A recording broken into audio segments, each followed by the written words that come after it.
Hi, everybody.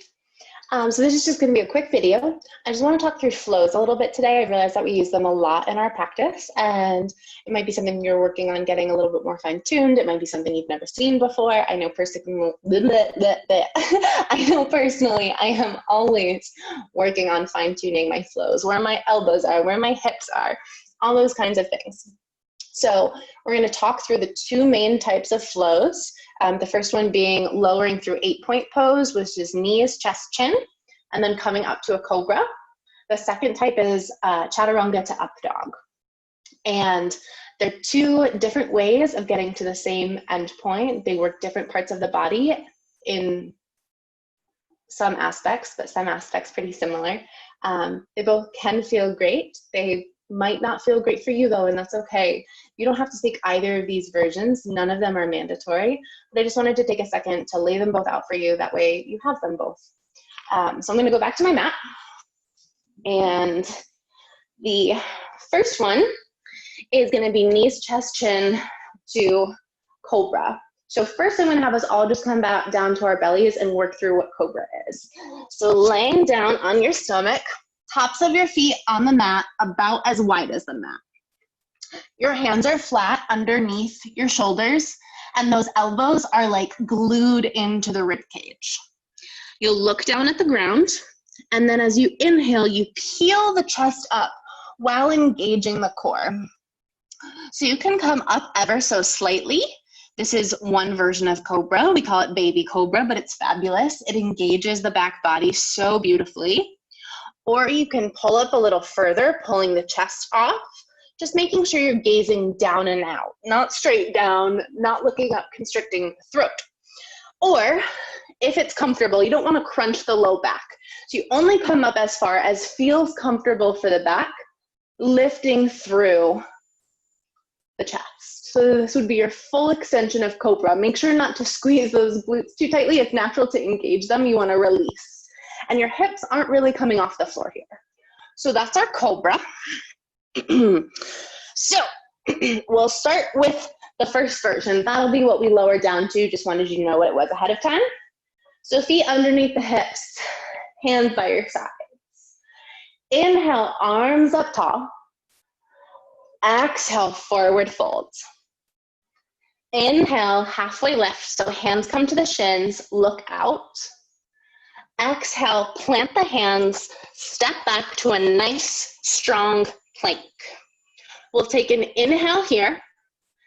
Exhale, lower the knees to the ground, the chest to the ground. So you keep those elbows in, lower the chest, and then your chin comes down. So your booty's up in the air.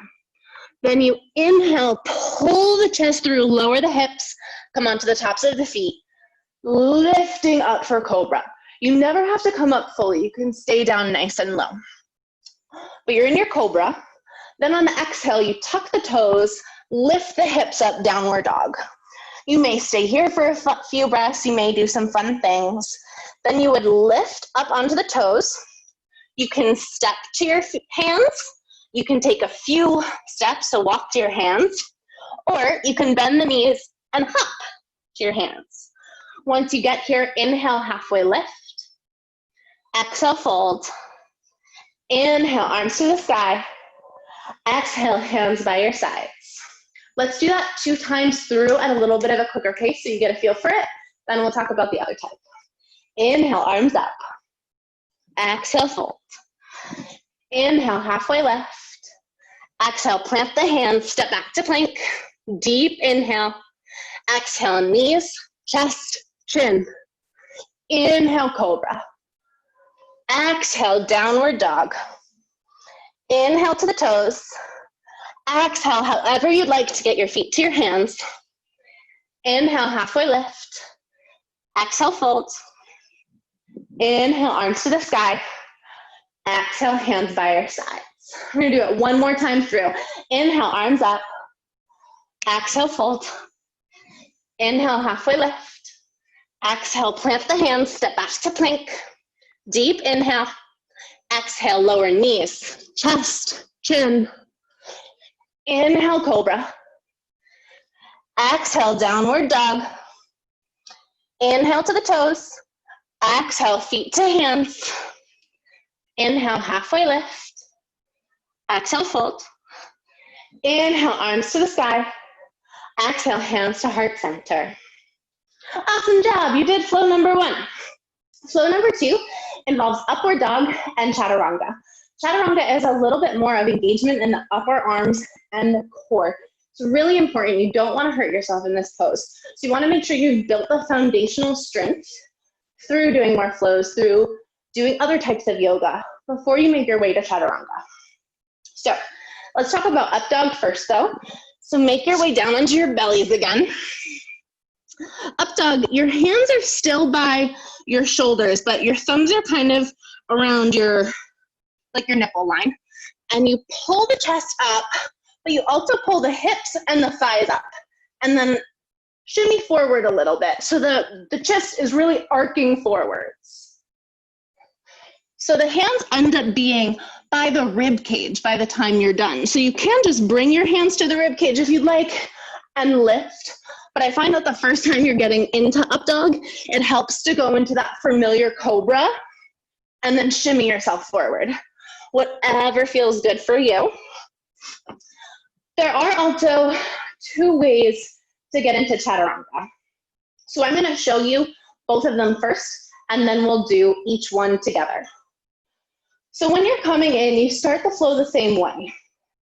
But then once you plant the hands, the first option is to step back to plank again and take an inhale. Exhale, keeping those elbows close to the body, bend until you're at about 90 degrees, flip onto the tops of the feet, inhale, up dog, exhale, downward dog. Option 2, you jump back, but you go low. So we never jump back to a plank because that's very jarring on the shoulders. We step back to a plank, lower chaturanga. If you would like to jump back, I feel like I'm gonna run into this couch. Plant the hands, jump back, go low, flip to up dog, lift the hips down dog. And then I always have to walk my feet in. So, if you would like to join me in trying chaturanga, please assess how you're feeling today. Make sure that you're doing this because you're comfortable and you feel ready into your practice. It's a little harder because I'm not there with you to help coach you through. So, meeting at the front of our mats, we'll just do this one 2 times through.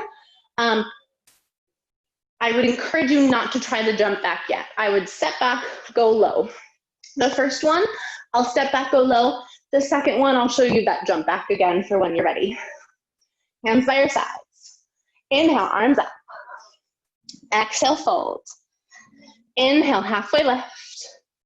Exhale, plant the hands, step back to plank. Deep inhale. Exhale, lowering down.